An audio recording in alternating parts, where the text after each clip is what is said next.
Welcome to the Turkey Hunter Podcast with me, your host, Andy Galliano.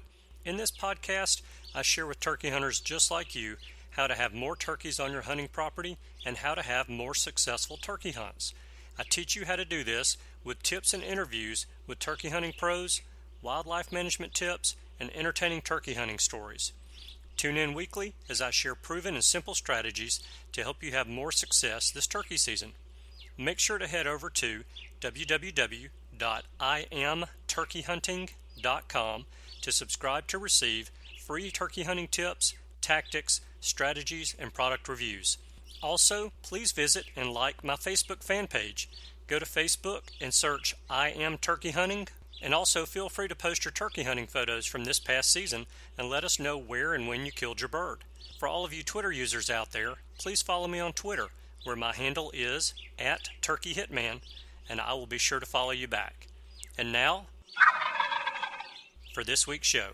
Hello, and welcome back to this week's episode of the Turkey Hunter Podcast. You are listening to episode 115, Where Should I Hunt? And I am your host, and the guy who, as much as it pains me to admit it, is not an expert trapper. So, one of my presents for Christmas, and if you follow me on Twitter, you already know this, but one of my presents for Christmas is that I received 2 Duke's dog-proof raccoon traps. And they actually came a couple of days after Christmas. So I was very excited about getting them, and I went outside in the backyard and I set both traps because I have several acres of woods behind my house, and there are deer back there, there are coons, there are possums, there's all sorts of critters back there. So I was going to catch one of the coons or one of the possums that gets in my trash can at various times throughout the summer in my backyard. Well, I set the traps, baited them, and I had them wired to 2 saplings. When I got up the next morning, I went outside to check the traps, and they were both gone. The wires where the traps were wired to the tree were gone.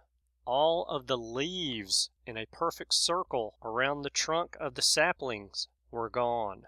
So somewhere in the woods behind my house, there's either one raccoon with a Duke's dog-proof coon trap on both front legs, or there are 2 coons running around in the woods behind my house with a Duke's dog-proof coon trap on one leg each. So I am dog-proof coon trapless once again, but I have ordered 4 more. And yes, I will set them up in the backyard. If I happen to catch a raccoon that has a dog-proof trap still stuck on his leg, then that's great. If not, and I can get rid of 1 or 2 of the problem raccoons in the neighborhood, then mission accomplished. And it'll give me a little bit more experience when I go to set the traps in my turkey hunting woods, so I can get rid of some nest predators. Okay, so today we are 69 days, 15 hours, 37 minutes, and 20 seconds away from opening day of spring turkey season in Alabama. That opening day is quickly approaching. And even though I do this countdown on every show, and I always have that March 15th date in my head, I almost let an important time slip past me. So a couple of days ago, I was talking to my hunting buddy, Brian, who you've heard on the show a couple of times, and he asked if I'd booked my room for the NWTF convention and sports show in Nashville. Well, last year, I let the room block fill up before I booked my room, and I decided then that I was not going to let that happen in 2017. So, thanks to Brian, my rooms are booked, and we are ready to go to Nashville. So I'm telling you this for a couple of reasons. First, if you plan on attending the convention and sports show for more than 1 day, and trust me, there's enough to do at the show to keep you busy for more than 1 day, then it sure is easy just to stay at the Opryland Resort, even though it may be a little bit more expensive, $40 or $50 per night, more than most other hotels in the area. But not dealing with the traffic leaving the Opryland Saturday afternoon is worth the extra money alone. Now, I'm not advertising for the Opryland Resort, but I am telling you that you'll need to book your room very soon. And you can book the room by going to the NWTF.org website, clicking on the convention tab at the top of the page, and clicking the Book a Room button on that page. Now, the second reason that I'm telling you about having my room booked is because if you do plan on being in Nashville for the Convention and Sports Show, then I would love to meet you, shake your hand, and thank you in person for listening to the show. And if we both have time, maybe I can buy you a cold or a warm drink, and we can swap a turkey hunting story. So speaking of the NWTF, I'll have another NWTF Convention and Sports Show preview episode coming very soon, so keep your eyes and ears open for that one. We'll be talking with Pete Muller about all the cool things that they'll have going on at this year's show. Okay, so I have kind of a hodgepodge of turkey talk for you guys today. So hang on, because I'm going to be going from subject to subject and topic to topic. I'm going from talking about the NWTF Convention and Sports Show to talking about planning of my annual hunting trip to planning for this show. So I've covered the NWTF convention as much as I'm going to today, since we're going to have an entire show on that coming up pretty soon. And now I want to talk about my upcoming turkey hunting trip. And I want to talk about the planning that I'm doing for that trip with you guys as well. Now, as you may or may not know, my annual out-of-state trip this year is going to be to Arizona and Utah. And I've pretty well nailed down the details of the Arizona portion of that trip. The tags and licenses have been secured, rooms have been booked, and we know about where we'll be hunting. We also know some of those places are going to be extremely hard, if not dang near impossible to get to due to road closures because of snow. So we know that we need many options for hunting spots, and we know we're going to do a great deal of online scouting that will be followed up with some phone calls to biologists a few days before we get there, and possibly even after we arrive.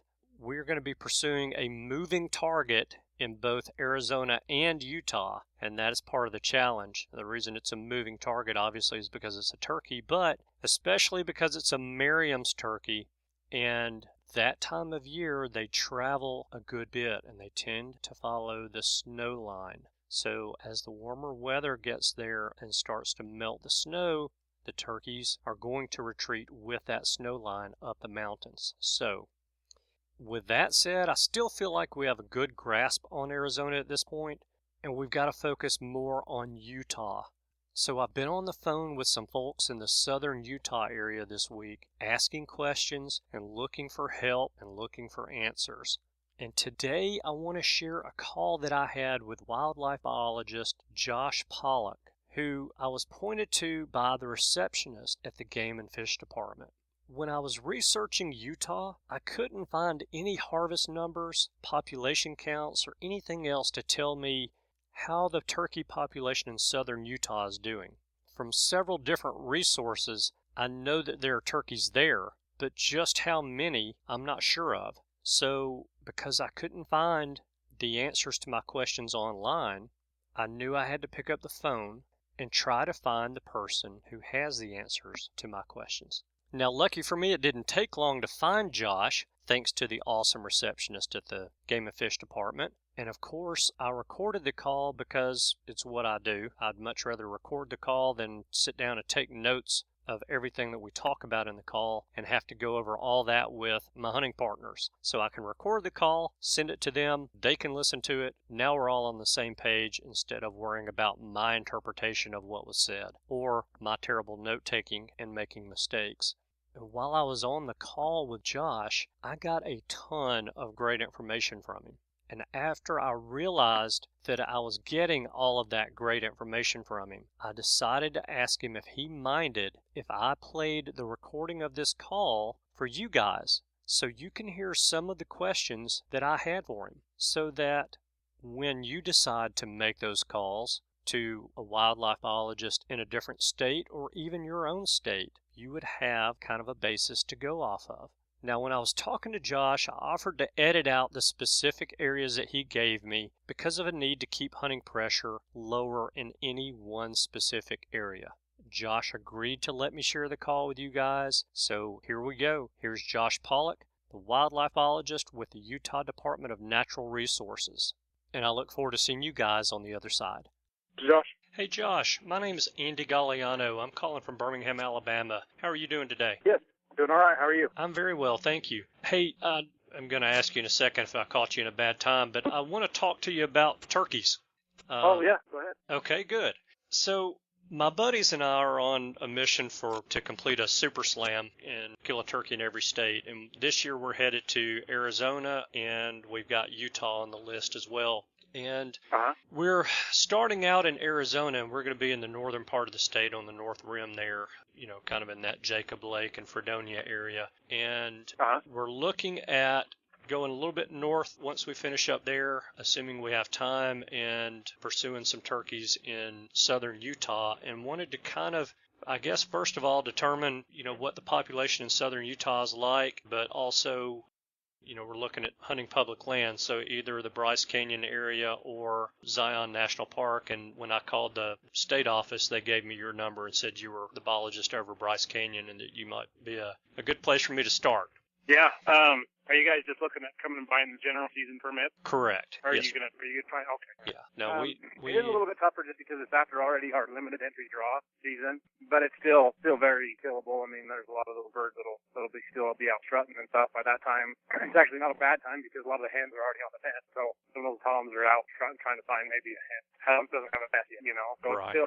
It's still plenty of good time to go hunt, and you might run into a few more people. But honestly, turkey hunting, I mean, it's big, but it's not like our deer seasons or anything like that. You know, not everybody does it. So you'd still have some pretty good luck, pretty good success. I would say out of the area around that Bryce Canyon area is probably some of our highest concentration of turkey. This is probably the closest to Fredonia in that way. Okay. And the other place that you may want to look into is, it's a little tough because it's private, but on that Zion unit, just east of Zion National Park, there's a place called the North Fork, and it runs up from there. Basically, it goes from 500 feet to stay on, and it'll go all the way up to Highway 143, which you're probably about 9,000 feet at that time. So depends on what our snow's doing and where that snow line is. A lot of times those mountain birds like that, they're down in the valleys, and they're down right off Highway 89 outside of Zion right now, most of them, and then they'll follow that snow line and go back up the hill. And so just depending on where they're at on that kind of little path that they're taking, you can pick them up anywhere through there. But those are probably some of our highest numbers of turkeys down around there. It'd be really good. So okay, all right, yeah, we were looking at coming in there. It's going to be around May, something like that. I can't remember when your season goes out, but you know we were going. Yeah, it'd be good. The other thing would be there is some private properties that would be good to hunt on. And I don't know if these guys are letting people hunt turkeys or not, but a lot of our birds are, like I said, they move out of the valley, so they're up on the public. So there should be plenty of birds on the public land and stuff. If you're to hunt up by Bryce, there's a highway, dirt road, I guess, on the west side. Before you get, there's a road right there that goes out, and it heads towards. And if you were to hunt along the east side of all the way from about the as far as you can to south, so you'll run into snow, and sometimes there's some gates the Forest Service will have closed because of road conditions. But by May, they're usually open up pretty good. But there's usually a lot of birds on that side, between the. That's where I would focus if I went up that way. Okay, so near. Yeah. Okay, all right, and you know, in looking at this, you have to remember I'm a flat-footed southern boy. Yeah. So I'm going to be in for a little bit of a shock when I get there and start.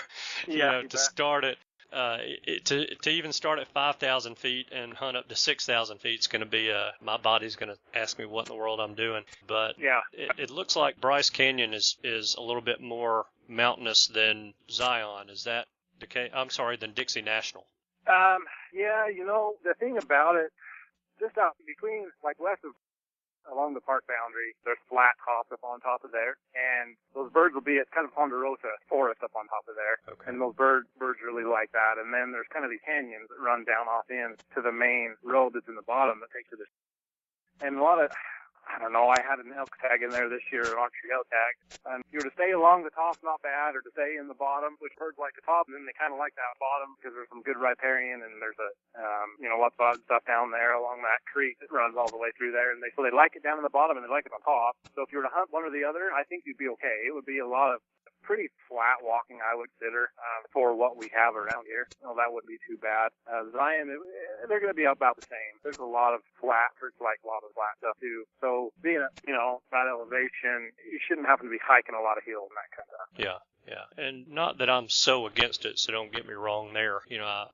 Oh, I know. We have to work for it, but that adds to the experience. But I was just kind of looking at just the map, and it looked like Bryce is a little bit more. The terrain's a little bit more rough than Dixie National, but there again, it looks like Zion is more rough than Bryce.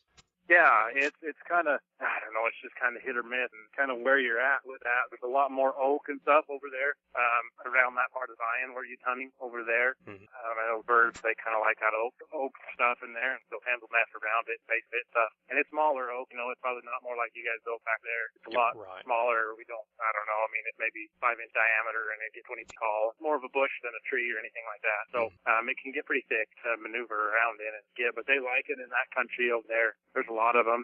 But I think you should have plenty, no problem finding birds on public land. Okay. If you were to come hunt those two places.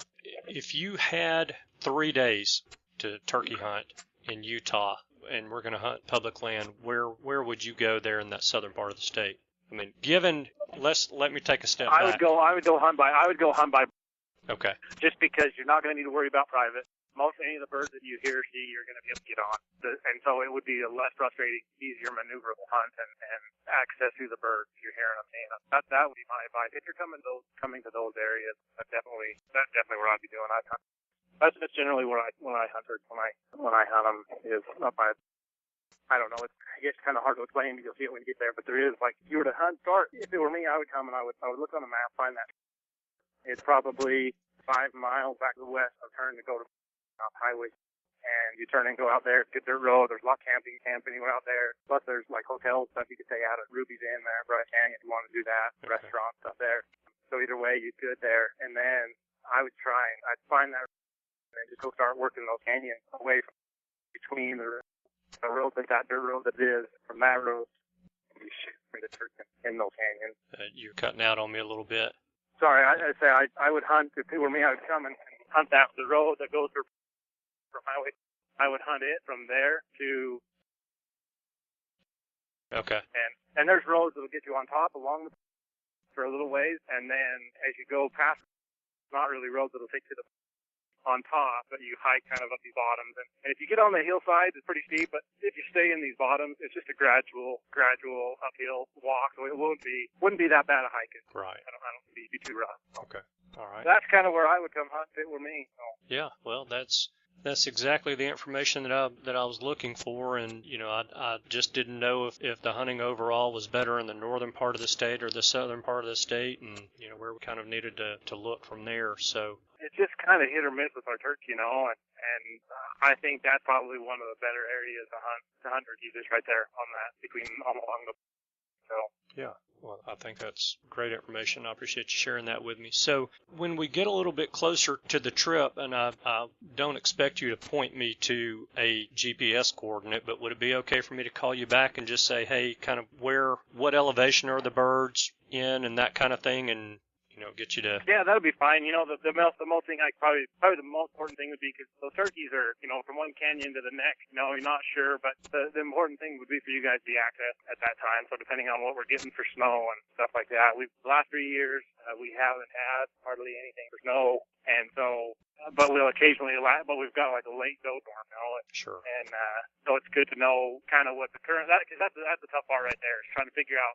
Honestly, they follow that snow line as it greens up, and they hit that newport, the grass and stuff, and the bugs are coming out on that. So they kind of work that snow line. So that's one thing you're going to want to focus on, is where that snow line is going to be. So just depending on access stuff would probably be best. So yeah, feel free to call me back. I can know kind of what's going on there. Okay, perfect. I really appreciate that. So the farmers and ranchers around that area, around the national park there, I would imagine they get hit pretty hard during deer season, and maybe a little bit during elk season, that kind of thing. Probably not as much as deer, but are they generally open to a knock on the door or that kind of thing to ask for permission to hunt? Yeah, especially deer and elk and stuff are kind of prized, you know. And so a lot of those guys, even if they have deer and don't like them, they like to have a buck on their field they can kill. You know, it's kind of a two-edged sword with sometimes. But turkeys, they just, you know, we just didn't have turkeys for the longest time. And so a lot of those guys are older guys. And they grow up on turkeys. They don't see the need for them, and so they don't mind them, you know, getting shot.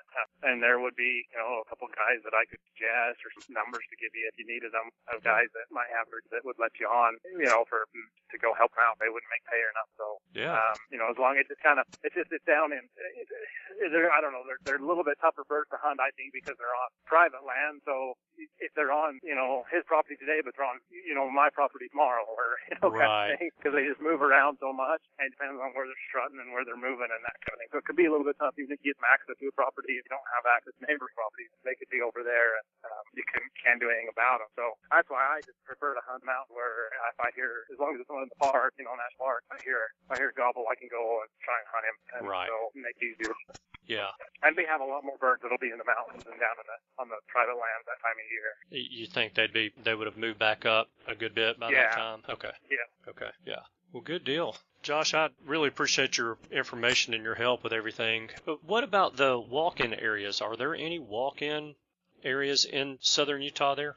Yeah, we've got quite a few. You can look them up on our website. They're called walk-in access lands, and depending on what that property is, most of them are actually set up fishing because a lot of it is land that's locked up, you know, stream access, and so guys can go in there and access those. But fortunate, you know, turkeys, they like riparian areas, and a lot of our stream access has big cottonwood, roost trees, things like that. But they like raise their chicks down there where they need the bugs and the forbs, stuff like that, in those riparian areas. So there are several of those walk-in access areas, but you just go online and you have to look at that, and you do a little orientation course so that you know there's a map that shows you where they're at and shows you what's hunting there. Some of them are trapping only as far as for predator stuff. Some of them are wild or like waterfowl hunting, fishing.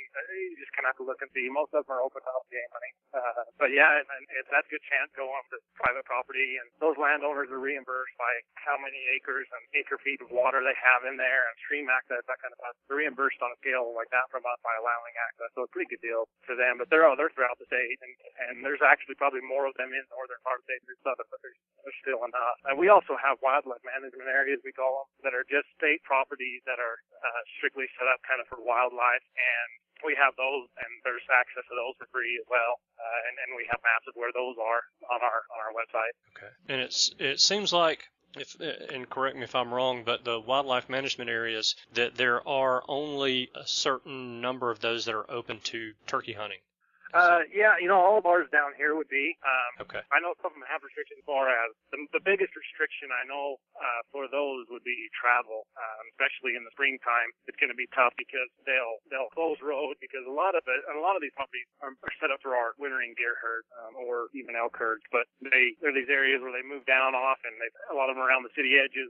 Some are really urban areas. Not a lot of it, so those deer really pack in there, but they'll actually close the road and that kind of stuff, restricting vehicle access because they don't want people in there pushing those deer around, stressing them out any more than what they already are from the winter. So they'll restrict the access. So as a turkey hunter going there in spring, you may not be able to go hunt them just because you can't have access to them because they don't want you running deer and stuff around. So that would probably be the main reason why some of that the access is restricted. Not necessarily because the turkeys are not wanting people to hunt turkeys in there, but just access for it's kind of a refuge, you know. Right. For those not to disturb other game. They don't get stressed. Yeah. So there's some of those, especially in northern Utah, and they're on the fronts of our urban areas. There is those. They'll have those kind of restrictions, but the ones that are current areas. I lost you again. Josh? Sorry about that. Oh, that's okay. I'm up in the hills trying to conduct a deer survey this morning. So. Yeah, I figured I'd caught you in work and trying to get work done before the snow comes. So. Yeah, no problem. I'm driving around, so I got time. But so anyway, not a problem. Yeah. All right. Well, cool. That's good information. Yeah, I see one walk-in unit here down on. Yeah, it looks like there's a few of them around that area. And okay, so yeah, that's helpful about the wildlife management areas because I saw that there were several of them that, you know, there was no turkey hunting allowed in them. So.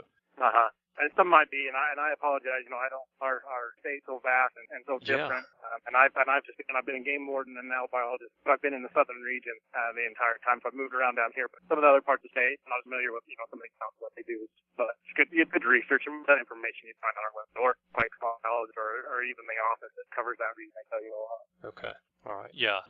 I figured there was something a little bit more to you being the biologist only for Bryce Canyon, because you have a lot of knowledge about that whole area there. So, how long were you a game warden? I was a game warden for 5 years. Okay. I was a little bit north here. The other thing, though, is I'm very lucky in the fact that I was born and raised here.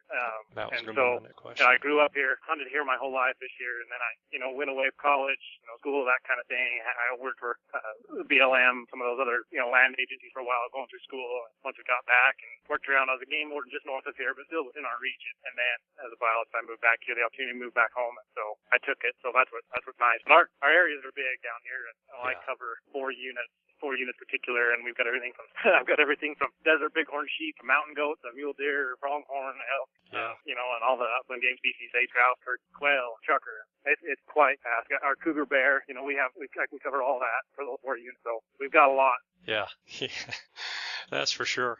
Well, as you can tell, I can talk hunting all day long, and I know you've got other things you need to do. That's nice. But no, I really appreciate your information, and I will touch base with you when it gets a little bit closer to the time for us to come out there and just see if maybe you can point us to that elevation range to start looking, or give us an idea of what the birds have been doing and that type of thing. So, and if you don't have information that you can share at that point, that is perfectly fine with me, but it never hurts to check back in and just see if we can get going in the right direction. So, well, that's good. I'm glad to know that we're looking in an area that has some birds in it, and so I'm looking forward to coming out there. It'll be my first time in Utah, and looking forward to that. It's going to be fun. Well, you're coming to some of the most beautiful part of the country, for sure, I think.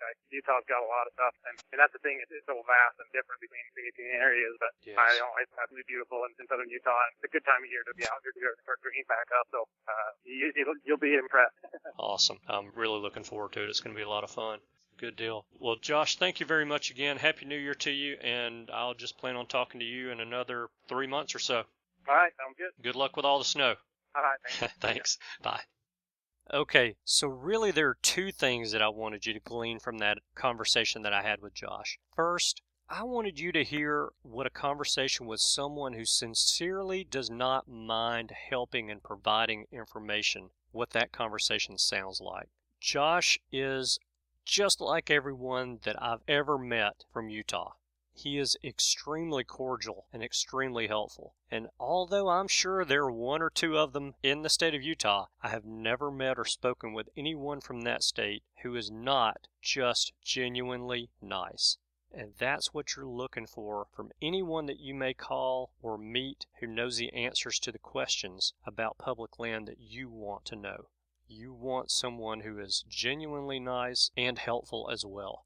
Just because I called from out of state, that doesn't mean that you can't call your own in-state biologist, game wardens, or conservation officers, whatever you call them there in your state, your NWTF chapter presidents in those areas, etc., etc., etc. Now, I recommend that if you want to know of good public land hunting opportunities in your area, use the internet first and use it to get a good base knowledge of that area and the turkey populations in that area, and then start making some phone calls in search of someone who has the knowledge to fill in the gaps of what you learned online. Now, the second thing that I wanted you to pick up from the conversation that I had with Josh is, of course, the questions that I asked of him. There's a certain amount of feeling out going on at the beginning of any conversation between strangers. And you can tell that once that I got those first couple of feeling out questions asked, and he knew that I was sincere in what I was asking him, and I knew that he was sincere in what he was telling me, then the questions started to flow. And, what you didn't hear in that interview that I cut out was the off-topic hunting talk that he and I had about hunting cougars and some other hunting talk as well. When you get someone on the phone who hunts, and who hunts the same animals that you do, you automatically have something in common. You've got that common interest, and your common interest is a love for hunting and a love for the animals that you do hunt. I mean, what else do you need for a great 10 days to 2 weeks of conversation between 2 people, which is about how long I feel like I can talk to somebody about hunting. Josh, if you listen to this episode, thank you very much again for your time and the information that you shared with me. I hope the snow that you got in the area wasn't too bad for you, and I look forward to speaking with you again soon. Okay, moving on. So I'm getting some very good show topic suggestions from you guys, and I can't tell you how much I appreciate it. If you haven't sent any show suggestions to me yet, then please do that soon. You can send those suggestions to me via email to andy@iamturkeyhunting.com. I want to give you guys more of the topics that you want to learn about because I want you to be a better turkey hunter in 2017. And sending those show topic suggestions to me is a great way for me to know what you want to learn more about and what you want to hear more of. Also, don't forget to complete the survey online as well. And you can actually complete that survey from your mobile device, whether it's your phone or your tablet. It's really easy to do. The survey really helps to tie in with the show suggestions, and you can absolutely do the survey without offering show suggestions or vice versa. But the two work very well together. So to complete the short 10-question survey that'll take you maybe 90 seconds to do, text the word "Help Andy." It's actually 2 words, but no spaces, make it 1 word. It doesn't matter if it's all caps, doesn't matter if it's lowercase, doesn't matter if it's a combination. Just text "Help Andy" with no spaces to the number 44222 and then follow the directions from there. Okay, so even though your mobile number and your email address are being shared with me, I will not sell that information. I will not share it with anyone else. I will not spam you, and I will not use that information to contact you at all unless you confirm your subscription to join the newsletter email list, which will come to you in a separate email after you get the link to the survey. There's going to be a second email that comes to you asking if you want to confirm your registration in the newsletter email list, and I'm not asking you to do that. The only thing I want from you is your feedback for this show on that survey. Fair enough? Okay, so those are my 2 favors that I want from you this week, just like the same 2 favors from last week's show. I'm getting a decent response from you guys on the survey, and I'm getting a good response from you on the show suggestions, but I do want to hear from more of you guys and gals. So text "Help Andy" to 44222 and complete the survey, and then email show suggestions to me as well. That's it. That's all that I've got for you guys this week. Thank you so much for tuning in this week. I know that you have choices. I appreciate you spending your time with us. I hope you have a wonderful week, and I look forward to seeing you again next week. Goodbye and roll tide. Thanks for tuning in. You were just listening to the Turkey Hunter Podcast. If you enjoyed the show, please go on over to iTunes and leave a 5-star review. And make sure to head over to www.iamturkeyhunting.com to subscribe for free turkey hunting tips, tactics, strategies, and product reviews to help you have a more successful turkey season. And stay tuned for upcoming episodes on hunting afternoon birds, how to film your hunt, and the breeding cycle of hens, as well as some guest interviews. Thanks again for listening. We know your time is valuable, and we appreciate you sharing some of it with us. See you next week.